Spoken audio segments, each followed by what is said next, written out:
Hello and what is going on, everybody? Tomcat here, and today we're back in MudRunner on PC, taking another look. Wow, I stumbled over my words a bunch in that intro, but taking a look at a new truck from Smed. Now, this is his new Land Cruiser. Now, this is a work in progress. He wanted me to make sure I let you guys know that, and it is.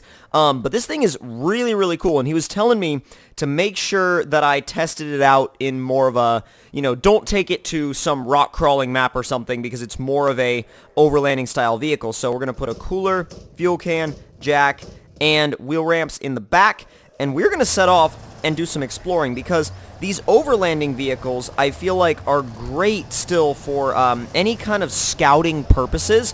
They're usually awesome for that. The rock crawlers, they're okay, but the cool thing about these vehicles that are built more for an overlanding style of gameplay, the cool thing about them is the fact that they are usually multi-purpose, and they'll carry fuel, they'll carry repair gear, they'll carry garage points, or what have you. And they're very, very, very useful, especially if you're in this and a lot of your friends are in big trucks hauling lumber and stuff like that. It really does pay off to have one of your guys, or maybe even two of your guys, in small vehicles like this. And frankly, like, if you're trying to finish a map like really, really quick, a really good way to go about it is to have two guys in log trucks and two guys in little support vehicles like this, because if the log trucks are ever in trouble, these guys can run in and get them repair points, get them fuel, get them whatever they need, help them out if they get stuck. Like I said, whatever those big trucks need in order to get out of a sticky situation, these guys can be there, like, boom, immediately. So it really helps and really pays off to have vehicles like this on your team when you're really trying to complete a map, or like go for ultimate completion on maybe like a series of maps. So I really recommend using these. Now, again, this is a work in progress, so even when you're looking around the interior view, just know that this is in progress as well. But I really do like the interior. I mean, like, the dash and the steering wheel, they're obviously not done yet, I wouldn't think, but you got your little cubbies, and like you can see like what's you actually got like a grab handle over there, an oh crap handle, which, I mean, it's kind of nice to have stuff like that. I think it's kind of cool. Ooh, I've got an idea. I wonder what the ratio is for high. Oh, it's pretty quick. Okay. Let's see if we can get up this hill. Oh, yeah. So, I mean, he was like, it's no crawler, so don't throw it at anything crazy. And I'm like, well, it may not be a crawler, but it's not bad. I think he may have, like, underrated this thing a little bit. Because when he said it's no crawler, I was like, okay, it's probably not going to be the most amazing thing, up steep hills.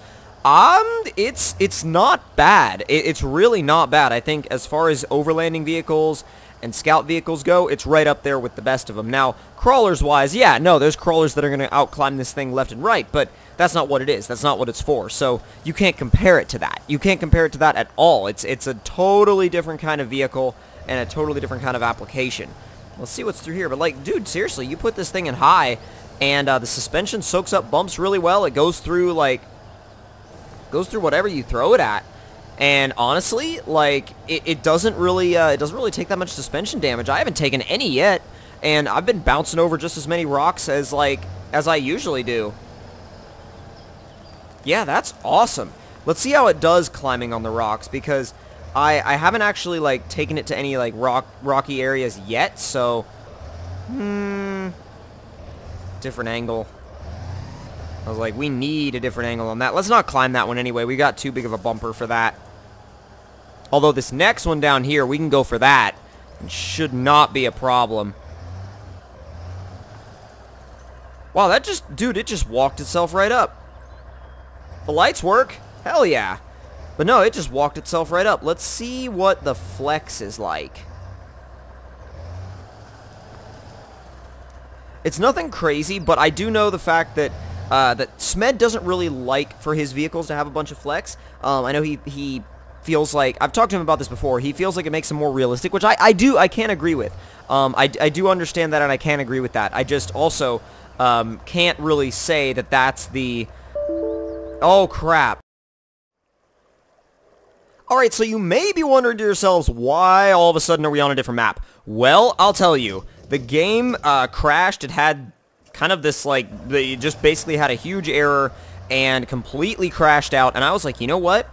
I know he said that this wasn't any sort of crawler, but I decided, like, sorry, bro, but we're gonna find out what this thing can do. I wanna try and push the limits of this thing a little bit, because, and like I said, I know he said it's not a crawler, and we tested it out on, like, an overland style map, but we're gonna bring it over here to Goat Trails and just see what this thing is capable of, and see how, frankly, how long it takes to roll it over. But again, this is not a true measure of what this thing is made for. This is just me having fun, but it's me having fun by way of putting this thing in the path of danger, which, oh god, come on.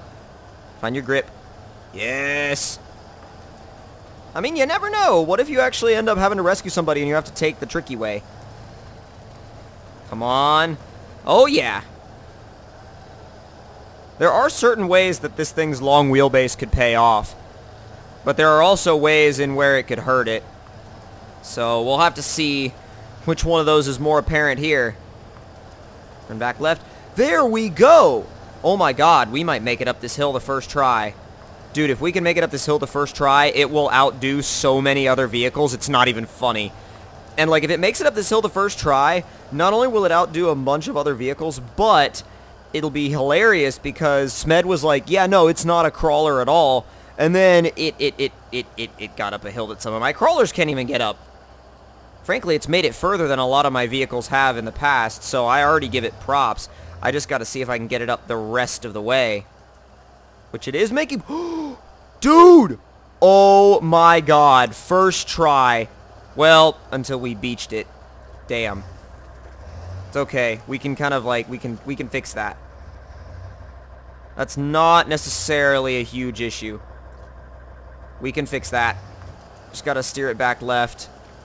Ah!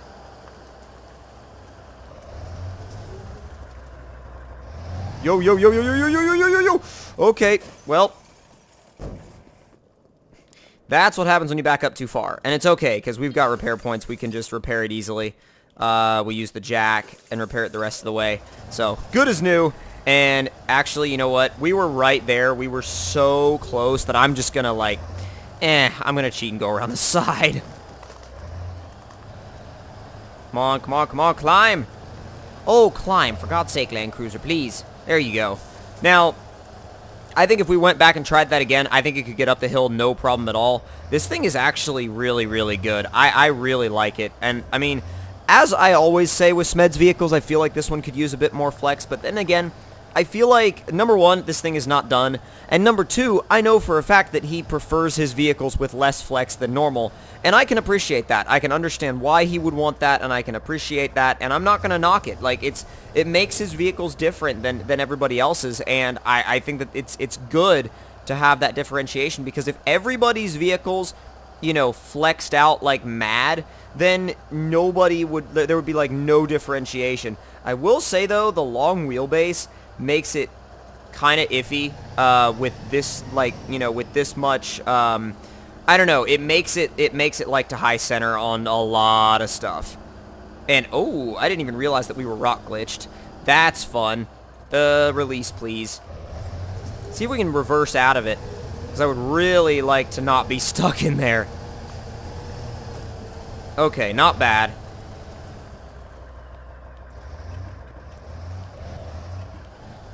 Come on, let's see. There we go.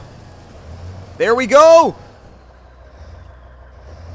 Hey, I mean, if you can bounce it up the hill, if you can bounce it up the hill just right, it will go. It really, really will. And it's actually, it's brilliant. It's very surprising. We're gonna high center here? No, because we got the rear axle to get traction early on enough. Man, I really like this thing. I like it a lot, and I think it's definitely worthy of more praise. I mean, like, it's even like one of those things where he told me he was like, yeah, no, don't really take it to any map that involves crawling. And I was like, okay. Dude, you, like, talked down your mod. You underrated your mod, dude. Like, look at what it can do. Look at what this thing can do. I'm loving this. I'm genuinely loving this. And I think it's an awesome, awesome rig. An absolutely awesome rig that can go a lot more places than he originally said. And I think, honestly, like, my only thing is like I said before, I would give it more flex, but it does make it challenging. And that's, I think, one of the things that he's trying to go for. It makes it very challenging to use. Well, I wouldn't say very challenging, but definitely more challenging than some of the other vehicles to use. And if that's what you're looking for, if you're looking for a very challenging experience, I think this would definitely be an awesome rig to take down the trails and take down, you know, some different maps, or use as a support vehicle. Like, you could use it as whatever you want, really, because it's like totally multi-purpose applicable, I think. Steps right up. No issues at all there. Let's see if we can get up this rock without high centering. It has very good traction on the rocks. Like, the rock traction is perfectly tuned on this thing. It just maybe, I mean, it may actually be a little bit on the high side, I wonder, if it's got a little too much rock traction. But, I mean, it was slipping on some of the rocks a little bit earlier, so I don't think I would take any away. I think I would just, you know, use it as is. I think the rock traction on this vehicle is perfect, and I don't think I would mess with it too much, because like I said, it's really, really, really good, and it feels like you have to work for it, but if you work for it the right way, it will reward you, and it does a really good job of rewarding you, I think. So, I'm all about it, and I think it's an absolute beast of a machine. Absolute beast. We just knock it back one gear. Come on. Oh, boy. Oh, boy. Come on. Alright, you know what? Pull. And then release. See, that's all it needed, was a tiny little tug of the winch. And it was fine. Angle it so we can try to get the rear axle up. There we go. We got the rear axle up in time, because like if you don't get the rear axle up, or you don't line it up properly, then you will high center it. But that's, again, one of the things about, that's not a problem with this rig. It's just a problem with driving any long wheelbase rig, is that you're gonna have issues high centering if you don't know how to drive them. But I think as far as like for a preview, dude, this thing is gonna be absolutely insane when he releases it, and I cannot wait to see the community's overall reaction to this rig. So, I love it. I hope you guys enjoyed the video. If you did, don't forget to leave me a like. Tell me in the comments below what everybody thought of it. And if you're new to the channel, don't forget to subscribe for more. I'll see you guys next time. Talk to y'all later.